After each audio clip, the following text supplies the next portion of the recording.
I planned so well for my post-Cosby Show life that I don't have to make desperate acting choices that conflict with what my values. Obviously, we all look at things through the filter of our own experiences. African Americans are not a monolithic group, so we tend to talk about the Black community, the Black culture, the African American television viewing audience, but there are just as many facets of us as there are other cultures. I think one of the greatest advantages we had on the show growing up was being exposed to Mr. Cosby, being exposed to his work ethic, being exposed to how he handles the job of celebrity and living in the public. I think that all had a real significant impact. I've always been a poet. My dad went to Lincoln University with Gil Scott-Heron, so I came out of the womb listening to Gil Scott-Heron. Acting had been a hobby that turned into a career. The directing was a hobby that turned into a career, and music just really allowed me to find another way to express myself. I never wanted to look back on my career and be embarrassed about work that I chose to do.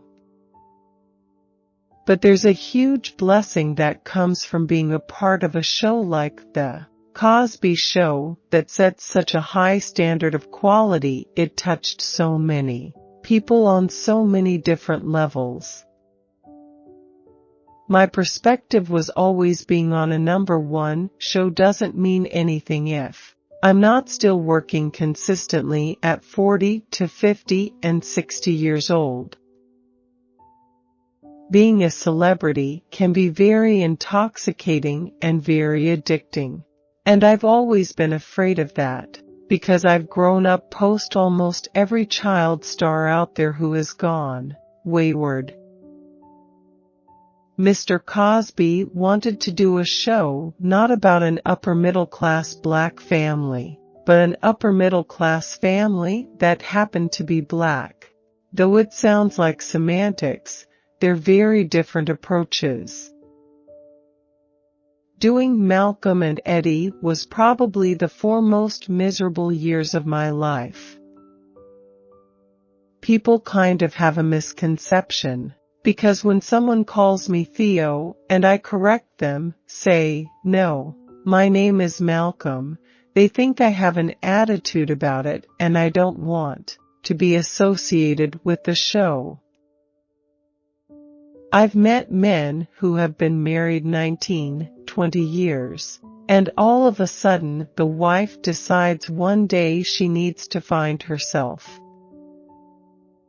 Acting had been a hobby that turned into a career. The directing was a hobby that turned into a career. And music just really allowed me to find another way to express myself. I started playing bass in November 1996, and by June 1998 I was doing my first live show. When I'm not working, I'm on the road with my band, or I'm performing in poetry houses doing spoken work. So I've got another passion and another outlet that allows me to be creatively fulfilled and not sitting at home pulling my hair out waiting for the right role to come along. I never wanted to look back on my career and be embarrassed about work that I chose to do. I never wanted to look at character I've done and cringe. I never wanted to be one of those "where are they now" kids. In spite of what some people claim, we are not in a post-racial era. I think it's still an important issue to bring up. The beautiful thing about theater is every night is an opportunity to incorporate what you discovered the night before. A lot of times what happens is, not even just with child actors, but people in general, is they get so caught up in the now. The hot song, the hot TV show, the hot movie. You're not saying, okay, this is cool, but where am I trying to be 20 years from now? That's always been in the forefront of my mind. I was doing community theater since I was about 9. I have 2 main bass guitars, and my main bass is a 4-string 1964 Fender Jazz, and I've named it Justine.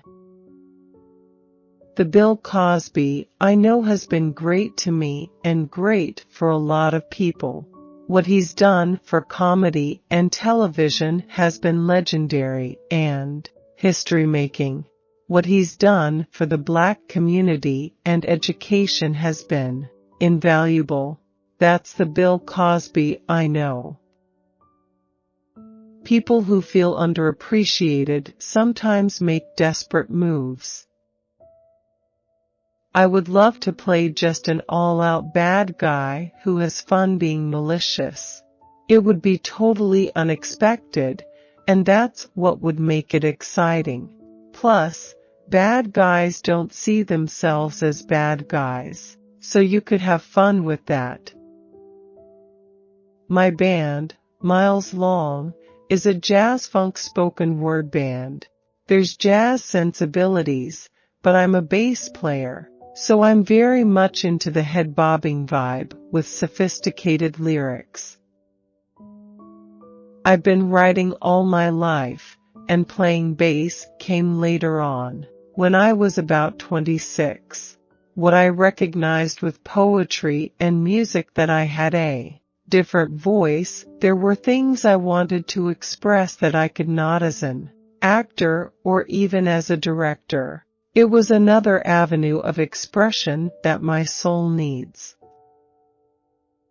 Though my music audience is cross-generational, like my television audience, my core demographic is people like myself. People who have grown up on hip-hop, but hip-hop doesn't necessarily speak to us any longer. Our differences in race, sexual preference, economic have always been used as distractions to keep us divided. We get so wrapped up in our own stories that we can't hear each other. Since the beginning of establishment, poets and spoken word artists have always been both vocal supporters and critics of government.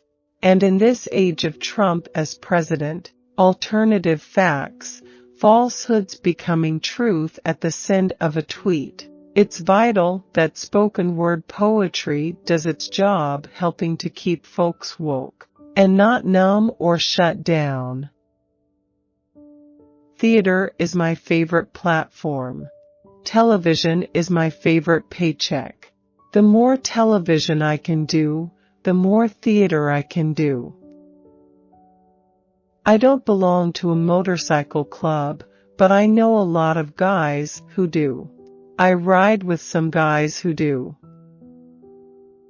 When we've had images that perpetuate the negative stereotype of people of color, we've always had the Cosby Show to hold up against that. And the fact that we no longer have that kinda leaves us not in a great place in terms of having the wide scope of the images of people of color. There's something very surreal about driving a truck, looking in the rearview mirror, and seeing 20 cop cars behind you. Even though you know, we're just shooting. This is just a scene, we're making a movie here, it's very unsettling. It's hard not to look at the road of the media and how the media is a big part of painting a picture for public opinion. When you're an independent artist, you need as much play or promotion as you can get. I have accepted that even when Mr. Cosby is long gone, I will still get asked about him. Theater is such its own living, breathing animal. You do a show every night, but it's different every night. Being on stage, you're experiencing a journey. I was definitely acutely aware. The transition of being seen as a child actor to being taken seriously as an adult actor. It's not always a smooth one. I used to say that it won't be until I'm 40, 50, 60 years old, still working consistently, will I be able to look back on my career and say, wow, I have been successful. What's interesting is, say, the O.J. trial, and when the verdict came out, and there were people who celebrated, and there were people who thought that he's guilty, and it's a crime. Those reactions tend to be filtered through our own experiences. I'm trying to break the stereotypical role now of the Theo type character, because, in my post-Cosby life, as I call it, I don't want to be known as just the kind of guy who can play a Theo Huxtable type character.